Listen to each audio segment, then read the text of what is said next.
Last time we completed the 8th Ashta Mahadoshakar भाव, that is मैथुन.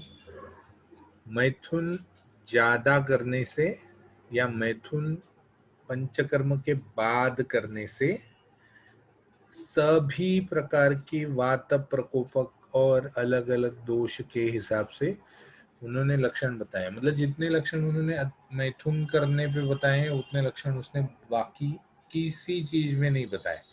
और बाकी जितने चीज में जितने जितने भी लक्षण बताए सबको उन्होंने मैथुन में यहाँ डाल दिया है.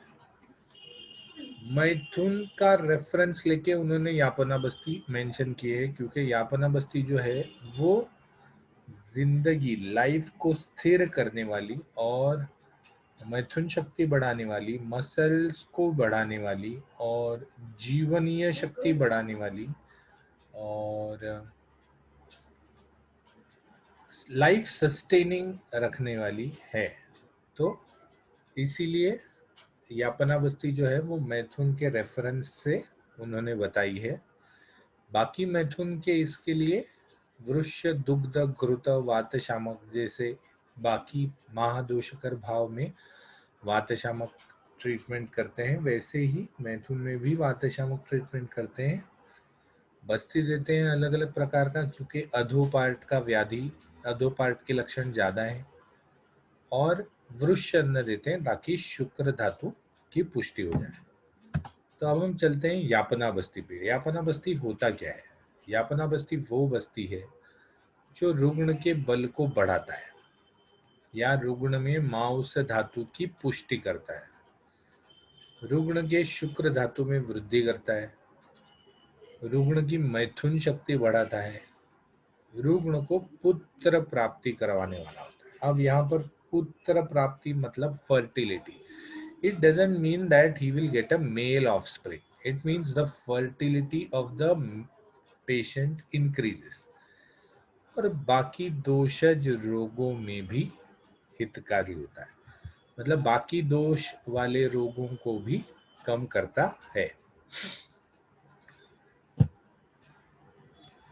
तो यापना बस्ती कौन कौन से रोग में देने को बोला है? यापना बस्ती मूलतः अष्ट महादोषकर भाव के मैथुन वाले रोगों में देना ही है या मैथुन से उत्पन्न होने वाले लक्षणों में देना ही है. लेकिन यापना बस्ती जो है वो बाकी जो अन्य उसके बेनिफिट्स हैं ये वाले, तो उस हिसाब से उसको कार्श में दे सकते हैं, क्योंकि कार्श में शरीर एकदम कृश हो जाता है, मसल्स वीक हो जाते हैं, फैट वीक हो जाता है, तो कार्श में दे सकते हैं. ज्वर में दे सकते हैं, मूत्र कुरुच्छ में दे सकते हैं. मूत्र कुरुच्छ में यापना बस्ती वात को शांत करता है, मूत्र को बढ़ाता है, ज्यादा प्रमाण में मूत्र लाता है. रक्तादान, रक्तादान मतलब शरीर से जब रक्त ज्यादा बाहर निकल रहा हो, तो आपको पता है कि रक्त जो है वो जीवन का सार है या रक्त जीव इति स्थिति कहा गया है. मतलब आपके जीवन की जो स्थिति है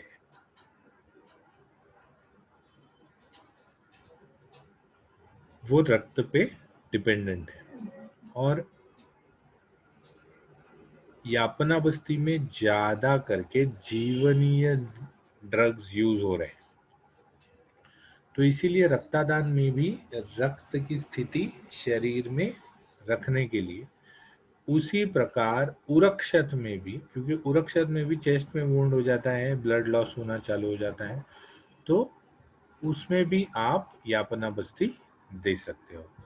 साथ ही साथ गुल्म आदमान उदावर्त जो पेट के वातज व्याधि है उसमें भी दे सकते हो, कास में भी दे सकते हो जहां वात वात ऊर्ध्वगत हो गया है. और वृद्धि, वृद्धि मतलब hernia, when there is a herniation of any part you can give. अब यापना बस्ती आप बहुत सारे डिसीज में दे तो सकते हो, लेकिन यापना बस्ती की आज सबसे ज्यादा अगर यूज होता है तो that is for sexual diseases, sexual weakness, इसमें ज्यादा यूज होता है. But you can give it in many diseases otherwise. तो अब बस्ती का जो उल्लेख किया है, यापना बस्ती में दोनों प्रकार की बस्तियां आती है, कषाय बस्ती भी आती है और तैल बस्ती भी आती है। जो कषाय बस्ती है वो दो प्रकार की बताई गई है। कषाय बस्ती मतलब काढ़े की बस्ती, वो दो प्रकार की बताई गई है, एक वेज और एक नॉन वेज। अच्छा, वेज और नॉन वेज नहीं है, ये बेसिकली एक प्रकार की जो कषाय बस्ती बताई है जिसमें हर्ब्स ज्यादा है। हर्ब्स ज्यादा है। अब हर्ब्स कौन कौन से हैं?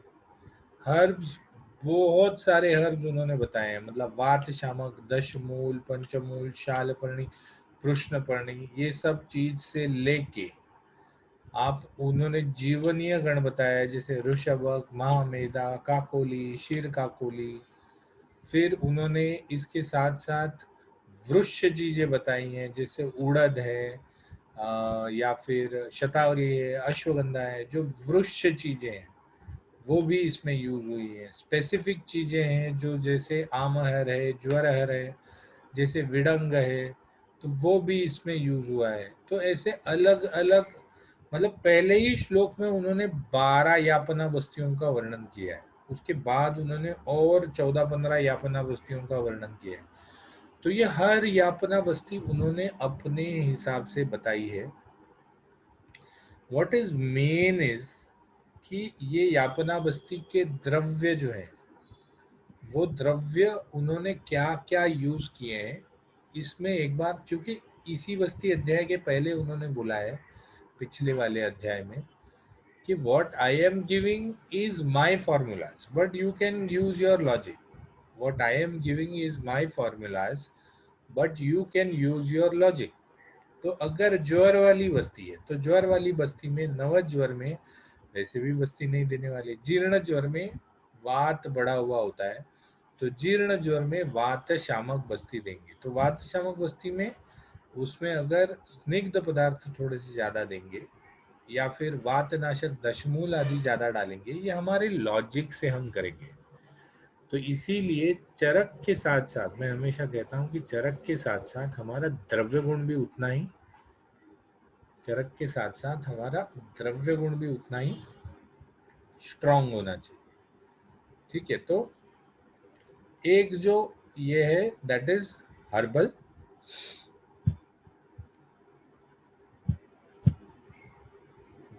जिसमें एनिमल ओरिजिन के सिर्फ मिल्क, घी और हनी डाला हुआ होता है। एनिमल ओरिजिन के ड्रग्स में सिर्फ मिल्क, घी और हनी डाला हुआ होता है। और दूसरे टाइप का कषाय बस्ती उन्होंने जो बताया है जिसमें एनिमल ओरिजिन के ड्रग्स ज्यादा है। और एनिमल ओरिजिन के ड्रग्स में उन्होंने क्या क्या डाला है? उन्होंने टेस्टिकल्स डाले हैं, जैसे बस्तांड, बकरे की टेस्टिकल्स, या फिर नक्र रेतस, नक्र की, क्रोकोडाइल की टेस्टिकल्स, या फिर पीकॉक की टेस्टिकल्स। तो this is something which is probably not possible today. Peacock के टेस्टिकल्स निकालने को जाओगे तो लाइफ वाइल्ड लाइफ एक्ट में और इंडियन, इंडिया का कौन सा एक्ट है वो, इंडियन एम्बलम्स या नेशनल एम्बलम्स एक्ट में अंदर चले जाओगे, क्योंकि पीकॉक को हाथ लगाना भी अलाउड नहीं है। पीकॉक को काटना या पीकॉक को ये करना अलाउड नहीं है। तो और क्रोकोडाइल के टेस्टिकल्स लाने जाओगे तो शायद वापस आओगे या नहीं आओगे, पता नहीं। तो आज की तारीख में व्हाट वी कैन यूज बस्तांड, वी कैन यूज कुक्कुट अंड। कुक्कुट को तो टेस्टिकल्स होते नहीं है, लेकिन कुक्कुट अंडा मतलब मुर्गे का अंडा। तो ये सब चीज, या फिर बहुत सारे प्राणियों का मांस डालने को बोला है उन्होंने, मांस रस। बहुत सारे प्राणियों का, मतलब पीकॉक से लेके, एलिफेंट से लेके, कैमल से लेके, हर चीज का मांस रस का उनका वर्णन है। तो ये भी पॉसिबल नहीं है आज की तारीख में, because elephant is a animal which is preserved under the wild life act.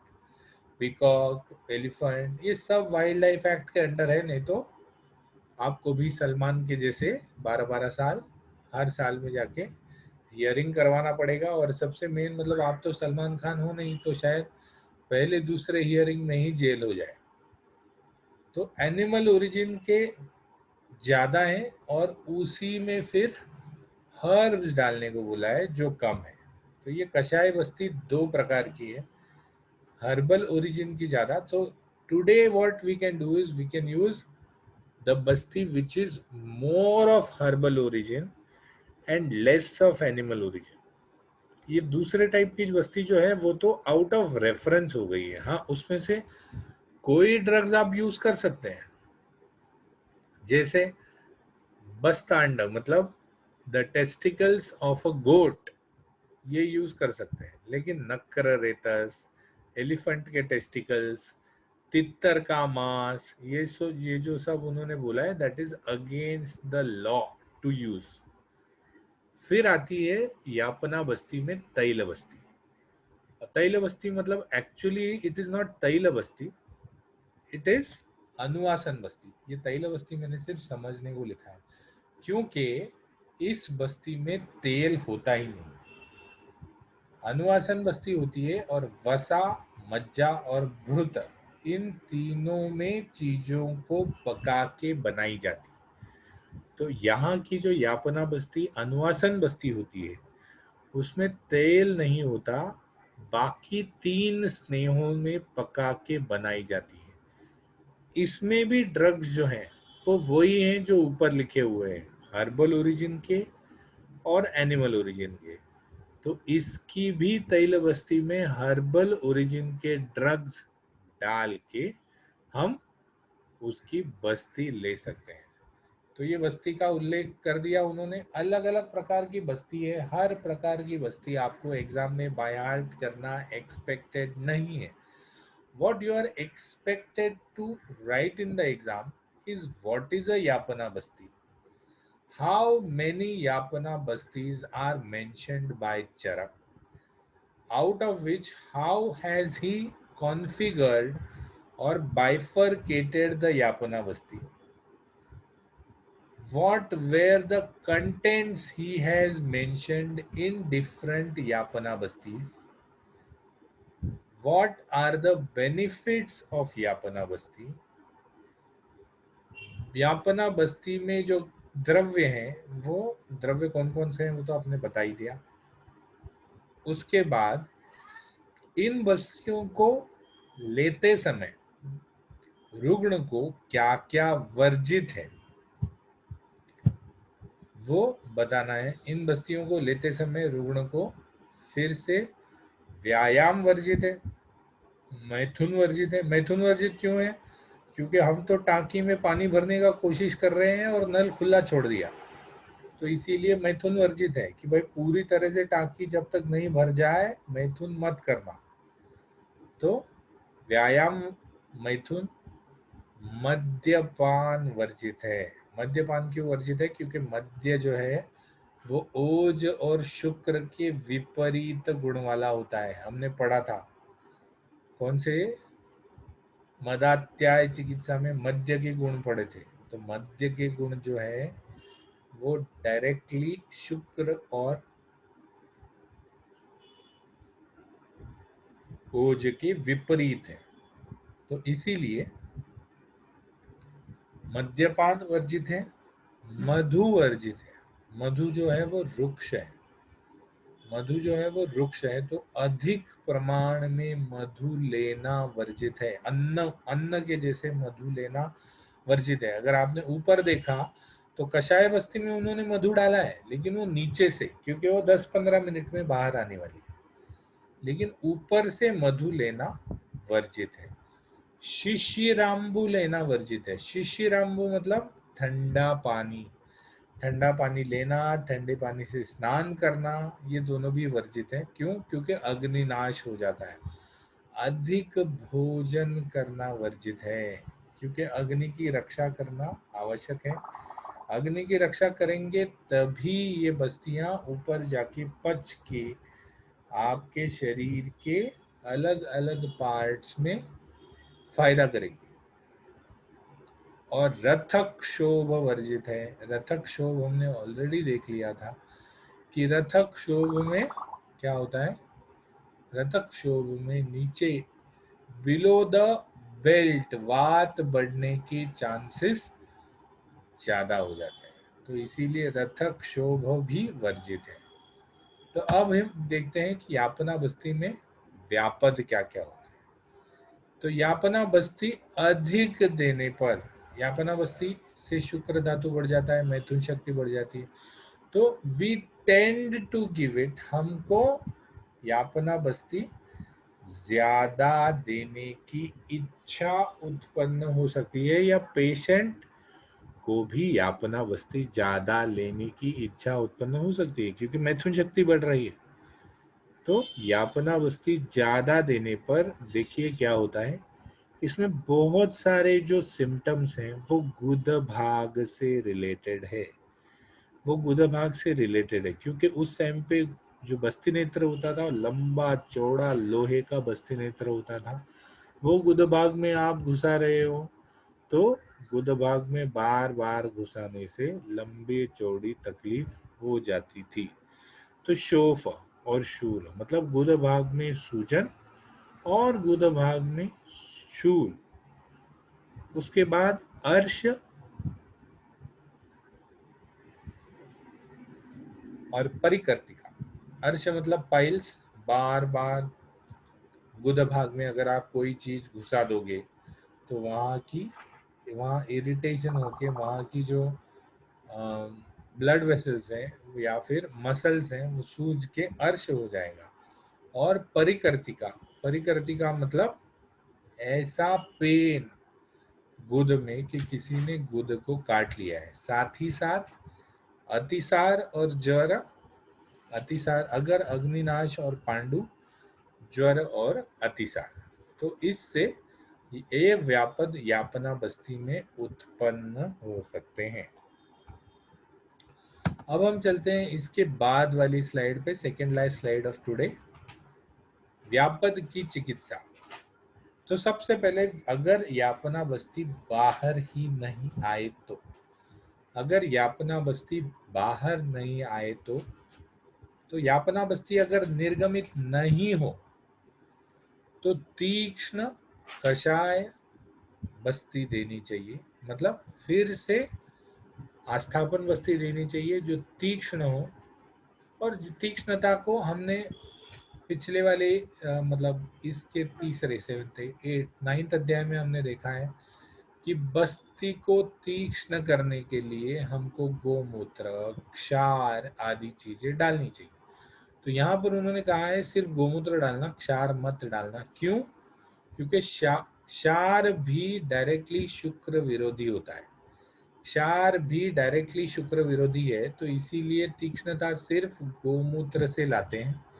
और जो यापना बस्ती अंदर रुकी हुई है या निर्गमित नहीं हुई है तो वो यापना बस्ती को बाहर बुलाते हैं। और अगर इसमें से कोई व्यापद हो, हमने जो व्यापद देखे अभी, मतलब ज्वर है, अतिसार है, परिकर्तिका है, तो इनमें से कोई व्यापद हो तो अरिष्ट, क्षार और सीधु, अरिष्ट पीने के लिए, क्षार पीने के लिए, सीधु, सीधु ही एक टाइप की शराब होती है। तो अरिष्ट, क्षार और सीधु, इन तीनों को लेने के लिए बोला है। ये तीनों जो है वो अग्नि रक्षक हैं, अग्नि को बढ़ाने वाले। तो इतना कह के अब दृढ़बल अपनी पहचान देता है कि ये जो तंत्र है ये अग्निवेश ने बनाया है। उसने ये चीज हर अध्याय में बताई है, अग्निवेश कृते तंत्रे चरक प्रति संस्कृते दृढ़ बल संपूरिते।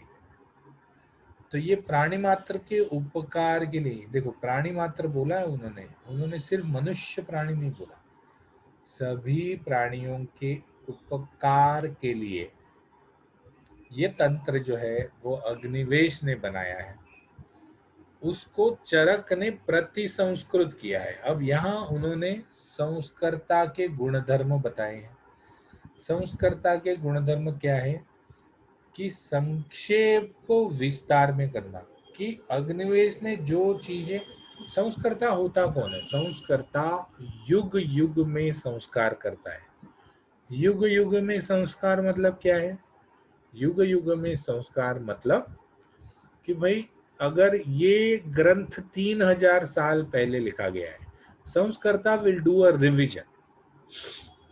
Samskarta will do a revision. So yesterday I was reading a book by Jack Wetzel, ऐसा कुछ नाम था उसका, उसका सरनेम मुझे याद नहीं. तो Jack वेट्जल, which was a walk down on a random walk on कौन सी स्ट्रीट है वो,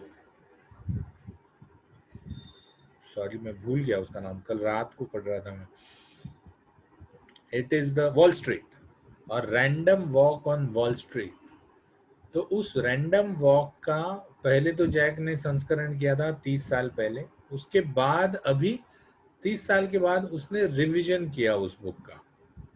ठीक है. Similar revision you will also find in Hutchinson, similar revision you will also find in Guyton, similar revision in Gray's anatomy.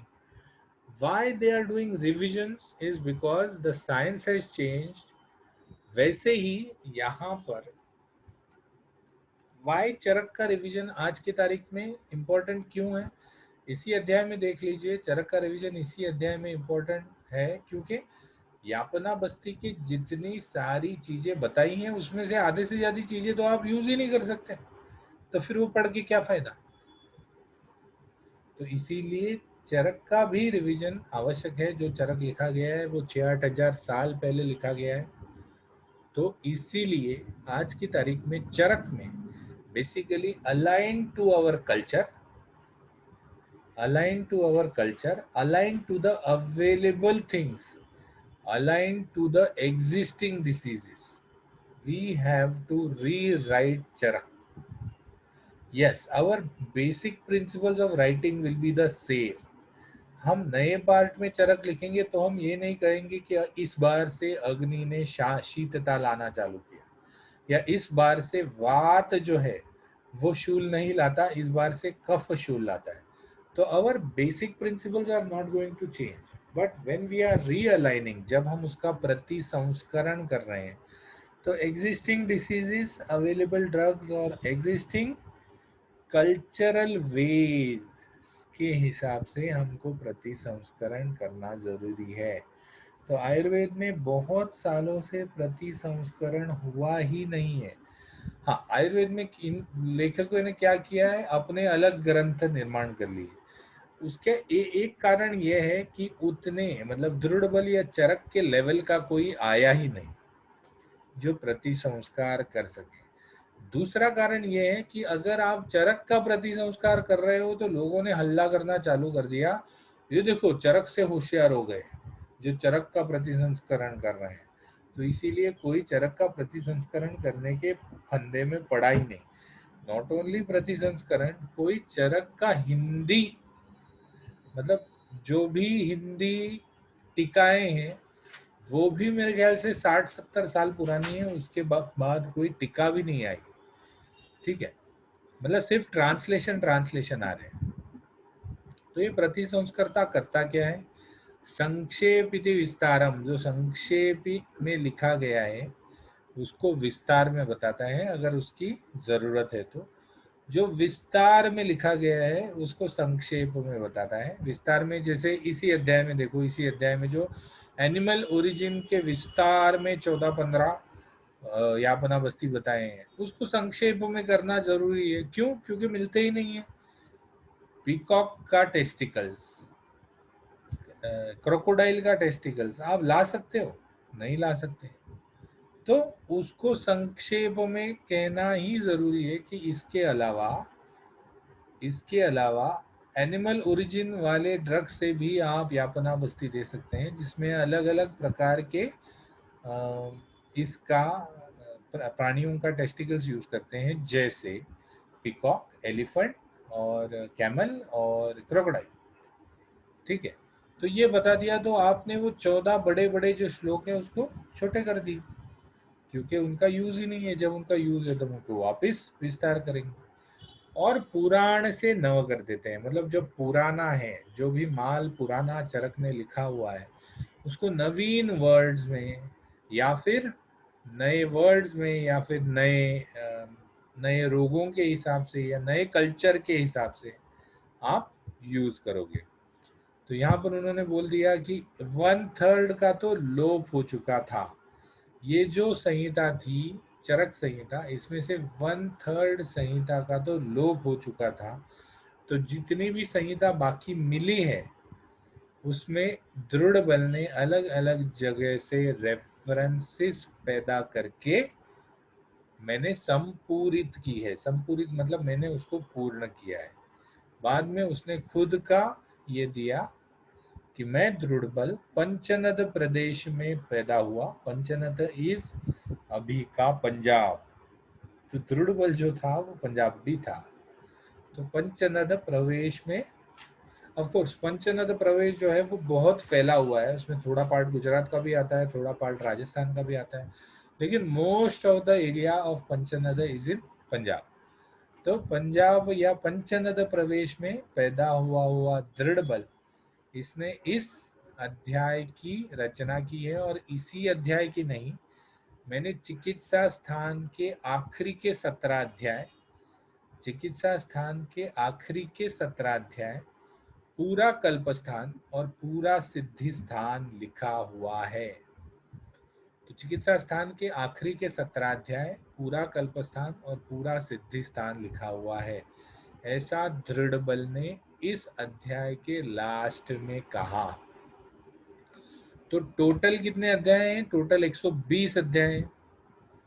Total 120 अध्याय में से पूरा कल्प मतलब कल्प के 12, सिद्धि के 12 और चिकित्सा के 17 ये दृढ़ बल ने लिखे हैं। और इसीलिए अगर आप चिकित्सा स्थान के आखिरी के 17 और कल्प सिद्धि को देखो तो चिकित्सा स्थान के आखिरी के 17 और कल्प सिद्धि ज्यादा करके गद्य में है। पद्य में बहुत कम पार्ट है, इसमें ज्यादा करके ये सब गद्य में है। और इसीलिए चिकित्सा स्थान 17 के बाद के श्लोक और कल्पस्थान और सिद्धि स्थान के बाद के श्लोक जो है वो बाय हार्ट करना मुश्किल हो जाता है, बाय हार्ट करना मुश्किल हो जाता है। एनीवे, तो ये संस्कृता के बोल है। इसके बाद 36 तंत्र युक्तियां आती है जो हमने फर्स्ट ईयर में पढ़ी है। हम क्विकली उसको रिवाइज कर देंगे अगले लेक्चर में, and that will be the end of my portion of Charaka Samhita. तंत्र युक्ति का जो श्लोक है अगर आप बाय हार्ट भी करके रखेंगे, तत्राधिकरणम योगो हेतवर्थो अर्थ पदस्य च प्रदेश उद्देश्य निर्देश वाक्य शेष प्रयोजनम उपदेश अपदेश अतिदेश अर्थापत्ति निर्णय प्रसंग एकांत अनेकांत स अपवर्गो विपर्यया पूर्व पक्ष विधानानुमत व्याख्यान संशया अतीत अनागत वेक्षा स्वसंज्ञो उयम समुच्चया निदर्शनम निर्वचनम सन्नियोगो निर्विकल्पनम प्रत्युत्सार तथोद्धार संभवस्तंत्र युक्तया। ये अगर आप बाय हार्ट भी करके रखेंगे तो आपको तंत्र युक्ति पे अगर कोई शॉर्ट नोट या लॉन्ग आंसर आया तो आप उसको इजीली लिख सकते हो। ज़्यादा करके तंत्र युक्ति के डिटेल्स जो पूछी जाती हैं वो फर्स्ट ईयर में पूछी जाती हैं। थर्ड ईयर में तंत्र युक्ति की डिटेल पूछी नहीं जाती क्योंकि पूछने के लिए बहुत कुछ होता है, लेकिन तंत्र युक्ति इस पे शॉर्ट नोट आ सकती है या तंत्र युक्ति इस पे लॉन्ग आंसर आ सकता है। तो तंत्र युक्तियां बाय हार्ट करना important है। So what we will do is we will take the attendance today and we will take the tantra yukti detail next time because we have done it। या फिर ये समझ लेते हैं कि पिछले फर्स्ट ईयर में हमने इसको अच्छी तरह किया, तो इसीलिए हम इसको पटापट अगले वाले लेक्चर में ले लेंगे। Right now it's time to take the attendance.